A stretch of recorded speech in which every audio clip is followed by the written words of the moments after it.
নমস্কার। Spiritual bulletin চ্যানেলের সকল শ্রোতা ও দর্শককে জানাই সাদর সুস্বাগতম।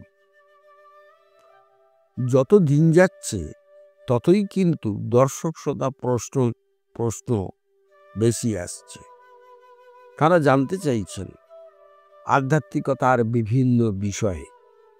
তেমনি আজকে দর্শক শ্রোতাদের পাঠানো একটা প্রশ্নের উত্তর নিয়ে আমরা আলোচনা করব। প্রশ্নটি হলো, এই যে আমরা বিভিন্ন মন্দিরে যাই, মঠে যাই, সেখানে গিয়ে মন্দিরের যিনি অধিষ্ঠাত্রী দেব বা দেবতা, তাদেরকে আমরা ঢিপ করে কখনো প্রণাম করি, কখনো সাষ্টাঙ্গে প্রণাম করি, কখনো হাত জোড়ো করে প্রণাম করি। কিন্তু সঠিক প্রণামের পদ্ধতিটা আমরা অনেকেই জানি না। সেই বিষয়েই আমাদের আজকের আলোচনা। কিভাবে ঠাকুর দেবতাকে বা বিভিন্ন দেবদেবীকে প্রণাম করবে, শাস্ত্রসম্মত পদ্ধতি, ভাবগত পদ্ধতি কি, সেই বিষয়ে আমরা আলোচনা করব। আর আজকের আলোচনা আমরা করব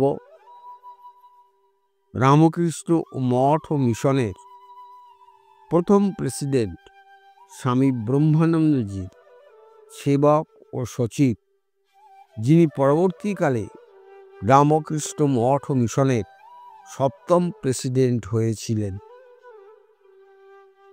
তার নাম স্বামী শঙ্করানন্দ।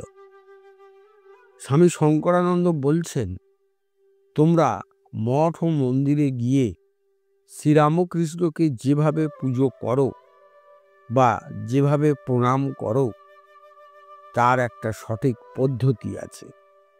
সেটা অনেকেই তোমরা জানো না। তাই মঠ ও মন্দিরে গিয়ে ঠাকুর দেবতাকে বা ঠাকুরকে, শ্রীরামকৃষ্ণকে কখনো হাত তুলে, কখনো কপালে হাত ঠেকিয়ে বা কখনো সাষ্টাঙ্গ প্রণাম করে ফেলো। কিন্তু এটা প্রণামের সঠিক পদ্ধতি নয়। প্রণামের সঠিক পদ্ধতি কি জানো? প্রথমে মন্দিরে ঢুকে মন্দিরের যে অধিষ্ঠাত্র দেবতা বা দেবী, তার যে মূর্তি আছে বা ছবি আছে, সেদিকে বেশ কিছুক্ষণ স্থিরভাবে তাকিয়ে থাকতে হয়। মনে মনে ভাবতে হয়, মন্দিরের ইষ্ট বা দেবতা, মন্দিরে প্রতিষ্ঠিত দেবী, তারা জীবন্ত হয়ে তোমাকে দেখছেন। উদাহরণস্বরূপ বলা যায়, মঠে ঢুকে বা মন্দিরে ঢুকে আমরা শ্রীরামকৃষ্ণের মূর্তিকে দেখছি। সেইটা ভাবতে হবে শ্রীরামকৃষ্ণ জীবন্ত হয়ে আছেন এবং তিনিও আমাকে দেখছেন। আমি যেমন তাকে দেখছি, তিনিও তেমনি আমাকে দেখছেন। এই রকম ভাব এনে মন স্থির করে তারপর প্রণাম করতে হয়। তবে সেই প্রণাম যে দেবদেবীকে উদ্দেশ্য করে করা হচ্ছে, সেটা প্রগাঢ় ভক্তির মাধ্যমে উঠে আসে। তাই প্রথমে মন্দিরের অধিষ্ঠাত্রী দেবদেবীকে ভাবতে হবে জীবন্ত, তিনি আপনার দিকে তাকিয়ে আছেন, আপনাকে দেখছেন।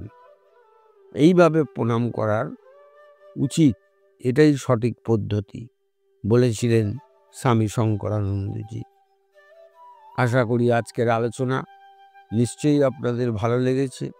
আর ভালো লেগে থাকলে প্রতিদিন যেভাবে লাইক, শেয়ার, কমেন্টস করেন তেমন করবেন। আজকের মতো বিদায় নিচ্ছি। সকলে খুব ভালো থাকুন। নমস্কার, ধন্যবাদ।